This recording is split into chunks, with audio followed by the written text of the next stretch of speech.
नमस्कार दोस्तों, step towards Indian politics के एक और नए वीडियो में जिसमें हम कॉन्स्टिट्यूशन डिस्कस कर रहे हैं, इंडियन कॉन्स्टिट्यूशन, उसमें एक और बार स्वागत है। और आज हम डिस्कस करने वाले पार्ट 6A ऑफ कॉन्स्टिट्यूशन, जो कि फंडामेंटल ड्यूटीज़ को डेडिकेट किया गया है, जो कि एक सिटीजन को फॉलो करनी होती है। अब आज मैं आपको समझाऊंगा वो 11 ड्यूटीज़ जो हमारे कॉन्स्टिट्यूशन में लिखी गई है एज ए फंडामेंटल ड्यूटीज़। जो फर्स्ट है कि हमें हमारे कॉन्स्टिट्यूशन इंस्टीट्यूशंस जैसे कि हमारी लोकसभा, राज्यसभा, गवर्नमेंट बॉडीज़ और साथ ही साथ हमारे नेशनल फ्लैग और नेशनल एंथम को भी रिस्पेक्ट करना चाहिए। दूसरा पॉइंट हमें समझाता है कि हमें इंस्पिरेशन लेनी चाहिए हमारे नेशनल आइडियल्स से, जैसे कि गांधी जी हो गए, सुभाष चंद्र बोस हो गए, नेहरू जी हो गए, भगत सिंह हो गए, ऐसे सारे लोगों से जिन्होंने अपनी स्ट्रगल की थी और भी ज़्यादा लोगों से, उनसे इंस्पायर होना चाहिए। तीसरा पॉइंट हमें समझाता है कि हमें हमारे भारत की सोवर्जिनिटी, इंटीग्रिटी, यूनिटी को प्रोटेक्ट करना चाहिए। चौथा पॉइंट जो हमें समझाता है कि हमें अपने देश के प्रति अगर कोई भी जंग हो जाए तो उसमें डिफेंड करना चाहिए और हमारे देश को प्रोटेक्ट करने के लिए अगर जंग में उतरना पड़े तो भी उतर जाना चाहिए। फिर फिफ्थ पॉइंट हमें समझाता है कि हमें अपने देश में ब्रदरहुड, जो कि अगर inter religion brotherhood, inter communities, linguistic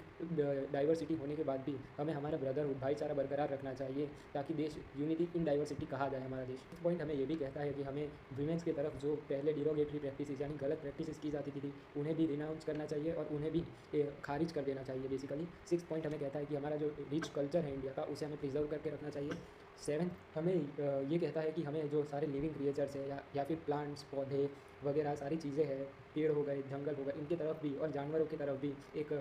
मानवता की नज़र से देखना चाहिए और उन्हें भी एक पार्ट गिनना चाहिए, जो कि एक काफ़ी महत्वपूर्ण पार्ट है हुआ हमारे भारत का भी। फिर एट पॉइंट हमें ये कहता है कि हम सारे लोगों को देश के एक साइंटिफिक माइंड यानी कि एक क्यूरियस माइंड रखना चाहिए, एक मानवता का भाव रखना चाहिए और साथ ही साथ एक ऐसा स्पिरिट या ऐसा बिहेवियर लोगों में उभरना चाहिए जो कि क्वेश्चंस करता हो और उसको उन क्वेश्चंस को सिर्फ क्वेश्चंस तक ना रखकर एक सुधार करने के भाव से भी देखता हो। एक ऐसा क्यूरियस माइंड हर एक देशवासी को अपना रखना चाहिए। फिर दोस्तों नाइन्थ पॉइंट हमें ये कहता है हम फंडामेंटल ड्यूटीज़ का कि हमें हमारी पब्लिक प्रॉपर्टीज़ जो गवर्नमेंट प्रॉपर्टीज़ होती है उनका भी बहुत अच्छे से ध्यान रखना चाहिए, ताकि और उन्हें अपना मानना चाहिए और उस हिसाब से उनका ध्यान रखना चाहिए। 10th पॉइंट हमें ये कहता है कि अगर देश को आगे बढ़ाना है तो देश के हर एक वासी को एक अलग फील्ड में अच्छी से अच्छा नॉलेज गेन करना चाहिए, ताकि हमारा देश एक कॉन्स्टेंटली ग्रोइंग नेशन बने हर एक फील्ड में, जिसके कारण हमारा देश और भी ज़्यादा प्रगति और उन्नति हासिल कर सके। और एक और 11th पॉइंट भी है जो कि ये कहता है कि इसके हर एक पेरेंट को अपने बच्चे को अच्छे से अच्छी एजुकेशनल अपॉर्चुनिटीज़ प्रोवाइड करनी चाहिए उसकी एजुकेशनल एज यानी कि उसकी ग्रोइंग एज में। और स्पेशली अगर पेरेंट नहीं है तो इस एज को मेंशन भी किया है कि कोई भी गार्जियन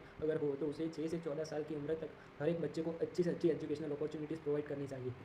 अब अगर आपको ये वीडियो पसंद आई हो तो इस वीडियो को लाइक कर देना और चैनल को सब्सक्राइब कर देना। Thank you.